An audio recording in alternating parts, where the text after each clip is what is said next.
Bonjour à tous. J'ai l'impression qu'on est de moins en moins nombreux, beaucoup de gens à la plage déjà. Retour de la cafette. Pour démarrer, j'avais une petite question d'introduction. Je voulais simplement savoir dans la salle qui avait compensé son dernier voyage en avion. Levez la main, s'il vous plaît. Ça fait plaisir. Bon, il doit y avoir 1% de la salle au final. Je pense que je me suis trompé de salle, je pensais que vous étiez un petit peu écolo. Blague à part, on m'a demandé de parler de la question du tourisme et du climat. Je dirige un bureau d'études qui s'appelle ID Tourisme, qui est spécialisé sur la question de tourisme durable. Il y a 10 ans, j'étais ici pour passer mon diplôme, donc c'est un plaisir de revenir. J'ai changé un peu mon titre et j'ai plutôt parlé vers la fin de la démocratisation touristique. Je trouvais que c'était un petit peu plus funky que parler tourisme et climat. Et je vais essayer de vous présenter certaines choses. Le tourisme international, il explose, malgré tous les problèmes qu'on a dans le secteur touristique, avec les attentats, encore aujourd'hui, avec les retours médias sur le Burkini à l'international, on voit bien que la destination France est un peu en mauvaise posture. Mais pour autant, et quand on prend une vision internationale, le tourisme international explose. On est depuis pratiquement 1990 à un taux de croissance de plus 4, plus 5% par an. Donc c'est une économie clairement, qui tourne très bien, et malgré toutes les problématiques qu'on peut avoir. On est aussi, au niveau sociologique, sur une génération en travel.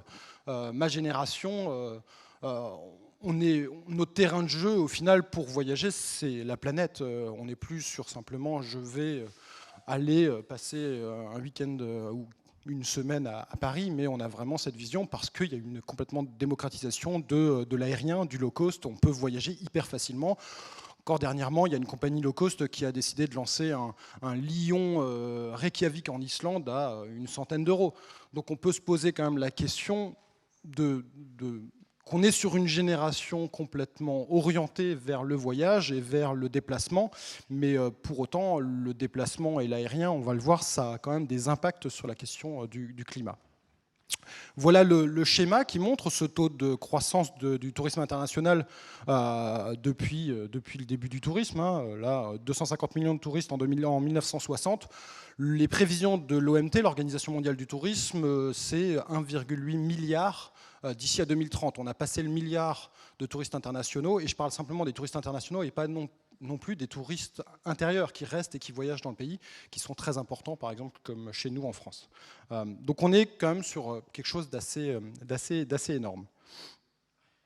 Pour autant, on l'a dit, ça a été présenté, le changement climatique, je ne vais pas revenir sur les causes, parce que sinon ça va me prendre du temps, mais en quelques mots, on sait que c'est la merde, pour être assez cru et rapide. Et pour autant, ce qu'on peut voir, c'est que sur les débats liés au changement climatique, les acteurs de l'aérien sont très peu présents. Ça, c'était un retour presse suite à la COP21. Le transport aérien, grand absent de l'accord sur le climat. On a eu très peu de débats, à la fois dans le main event de la COP21 et sur les side events, sur le tourisme et l'aérien. On en a eu un principalement co-organisé par le comité régional du tourisme d'Île-de-France, et je vais revenir sur une étude qu'ils ont fait dernièrement, mais sinon ça a été quand même relativement léger, et dans l'accord au final, les transporteurs, enfin le transport aérien est quand même relativement peu présent. Pour autant, il y a un chiffre qui est important. Aujourd'hui, l'aérien, on est sur un taux de croissance de plus 4, plus 5% par an. Pour autant, sur les dernières années, l'amélioration technologique des avions pour réduire les consos, c'est plutôt de l'ordre de moins 1% pour réduire les consommations. Donc il y a quand même un delta de 4 points là qu'on ne règle pas, et pour autant les solutions aujourd'hui technologiques, donc on les a pas tout de suite. On a discuté, il me disait que attends, ça vient, j'attends de voir. Donc Myriam le disait hier, on a deux solutions, il faut réduire les consommations et il faut un mix énergétique. Dans l'aérien, on est sur clairement du pétrole qui a un impact fort sur le climat, donc il reste réduire les consommations. Est-ce que la société est prête à réduire ses consommations de voyage, de tourisme international. C'est un truc tabou parce qu'on est sur une génération qui veut voyager et qui n'est pas forcément là-dessus. Donc ça, c'est quelque chose de complexe et on en parle très peu parce qu'on parle souvent des initiatives qui sont plus liées à réduire les impacts quand le touriste est déjà là, mais pas par rapport en fait à son déplacement. Ça, c'est un travail qui a été fait par le CRT, donc le Comité régional du tourisme de Paris-Île-de-France, en 2014. 2 documents intéressants qui sont téléchargeables sur leur site. Le bilan carbone de l'activité touristique à Paris,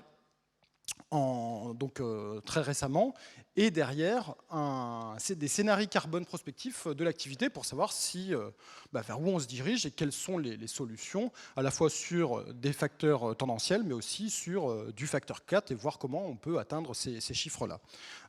Pour être très, très rapide par rapport à ces chiffres qui sont présentés, on a la vision qui est présentée sur les scénarios, c'est aujourd'hui, on est à 17,5 millions de tonnes équivalent carbone sur le bilan carbone de la région Île-de-France. En 2050, si on est dans un facteur tendanciel, on sera à 27 millions. Sur un facteur 4, il faudrait qu'on réduise à 4,4 millions. C'est quoi les solutions ? Au final, c'est essayer, selon les scénarios, c'est de pousser les touristes à rester plus longtemps, qu'il y ait moins de touristes mais qui restent plus longtemps, ou c'est aussi de pousser les touristes franciliens qui partent à l'étranger de plutôt partir en France en train, voire en région Île-de-France. Est-ce que c'est acceptable par les acteurs, par les touristes, par nous, les citoyens? Est-ce qu'on peut plutôt aller, je sais pas moi, en région Île-de-France, aller visiter, je sais pas le parc naturel régional de la Haute-Vallée de Chevreuse plutôt que d'aller à Bali? Est-ce que c'est acceptable ou pas, ce genre de situation? Bien sûr, il y a des initiatives. Toutes les politiques responsabilité sociale et sociétale des entreprises touristiques. Là, on a une initiative intéressante dont a été parlé sur la COP21, c'est l'affichage environnemental des hôtels. Donc on a des initiatives, on a les menus bons pour le climat qui étaient sortis justement dans le cadre de la COP21. On parlait justement de l'importance de l'agriculture et des circuits courts dans l'agriculture. C'est très important, les touristes sont en recherche de ça. Mais tout ça, ça pèse très peu parce que le transport aller-retour pèse 91% du bilan carbone, par exemple là, de la région Île-de-France. Et l'avion dans tout ça, c'est 68% du bilan carbone.